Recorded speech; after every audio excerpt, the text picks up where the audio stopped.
Hi all. ನಾನಿಲ್ಲಿ ತಲೆ ಮಾಂಸ ಸಾಂಬಾರು ಮಾಡೋಣ ಅಂತ ಹೇಳಿ ಮಾಡ್ಕೊಳ್ತಾ ಇದ್ದೀನಿ.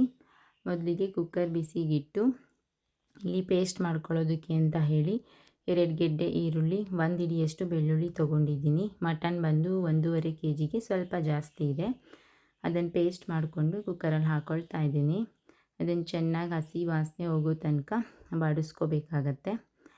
ಚೆನ್ನಾಗಿ ಬಾಡಿಸ್ಕೊಂಡಿದ್ದ ಆದಮೇಲೆ ನಾನು ಇದಕ್ಕೆ 1 ಸ್ಪೂನಷ್ಟು ಅರಿಶಿನ ಪುಡಿ ಸೇರಿಸ್ಕೊಳ್ತಾ ಇದ್ದೀನಿ. ಅರಿಶಿನ ಪುಡಿ ಸೇರಿಸಿದಾದ್ಮೇಲೆ ಕೂಡ ನಾವು ಅದು ಹಸಿ ಸ್ಮೆಲ್ ಇರುತ್ತಲ್ಲ, ಅದು ಹೋಗೋ ತನಕ ಚೆನ್ನಾಗಿ ಬಾಡಿಸ್ಕೋಬೇಕು.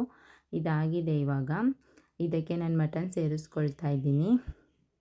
ನಾನಿಲ್ಲಿ ಇದು ಊರಲ್ಲೇ ಮಟನ್ ಸಿಕ್ಕಿತ್ತು, ಸೊ ಹಂಗಾಗಿ ಕಾಲೆಲ್ಲ ಫ್ರೆಶ್ ಆಗಿತ್ತಲ್ಲ ಅಂತ ಹೇಳಿ ಕಾಳುಗಳನ್ನ ತೆಗೆದಿಟ್ಟು ಬರೀ ತಲೆ ಮಾಂಸ ಮಾತ್ರ ಮಾಡ್ಕೊಳ್ತಾ ಇದ್ದೀನಿ, ಜಾಸ್ತಿ ಆಗತ್ತೆ ಅಂತ ಹೇಳಿ.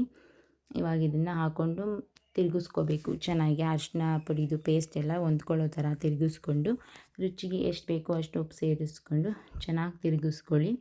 ಚೆನ್ನಾಗಿ ತಿರುಗಿಸ್ಕೊಂಡಿದ್ದು ಆದಮೇಲೆ ನಾವಿಲ್ಲಿ ಲಿಡ್ ಕ್ಲೋಸ್ ಮಾಡಿ ಬಿಡೋಣ. ಒಂದು 5 to 6 ಮಿನಿಟ್ಸ್ ಬೇಕಾಗುತ್ತೆ. ಇವಾಗ ಮಸಾಲೆಗೆ ಸ್ವಲ್ಪ ತೆಂಗಿನಕಾಯಿ ತುರಿ, ಟೊಮ್ಯಾಟೊ, ಹಸಿ ಶುಂಠಿ, ಚಕ್ಕೆ ಲವಂಗ ತೊಗೊಂಡಿದ್ದೀನಿ. ಅದನ್ನು ರುಬ್ಕೊಂಡು ಅದಕ್ಕೆ ನಾವು ಮನೆಯಲ್ಲೇ ಮಾಡಿಟ್ಕೊಂಡಿರೋ ಮಟನ್ ಸಾಂಬಾರು ಪುಡಿ ಹಾಕ್ಕೊಳ್ತಾ ಇದ್ದೀನಿ. 4 ರಿಂದ 5 ಚಮಚ ಹಾಕ್ಕೊಳ್ತಾ ಇದ್ದೀನಿ. ಇದನ್ನು ಪೇಸ್ಟ್ ಮಾಡ್ಕೊಂಡಾಗಿದೆ. ಇವಾಗ ಇದನ್ನು ನೋಡಿ, ಇವಾಗ ಅದು ನೀರೆಲ್ಲ ಬಿಟ್ಟು ಡ್ರೈ ಆಗಿ ಎಣ್ಣೆ ಬಿಟ್ಕೊಂಡಿದೆ. ಅದು ಚೆನ್ನಾಗಿ ಎಣ್ಣೆ ಬಿಟ್ಕೊಳ್ಳೋವಾಗ ನಾವು ಮಸಾಲೆ ಸೇರಿಸ್ಕೊಂಡ್ರೆ ಟೇಸ್ಟ್ ಚೆನ್ನಾಗಾಗುತ್ತೆ. ಇವಾಗ ಸೇರಿಸ್ಕೊಳ್ತಾ ಇದ್ದೀನಿ. ನಾನು ಕಮ್ಮಿನೇ ಮಸಾಲೆ ಹಾಕ್ಕೊಳ್ತಾ ಇದ್ದೀನಿ, ನಾವು ಸ್ವಲ್ಪ ತೆಳುವಾಗಿ ಸಾಂಬಾರು ಯೂಸ್ ಮಾಡೋದು, ಸೊ ಹಾಗಾಗಿ ಇದನ್ನು ಚೆನ್ನಾಗಿ ತಿರುಗಿಸ್ಕೊಂಡು ಮುಚ್ಚಳ ಮುಚ್ಚಿ 5 ರಿಂದ 6 ವಿಷಲ್ ಹೊಡೆಸ್ಕೊಳ್ಳೋಣ.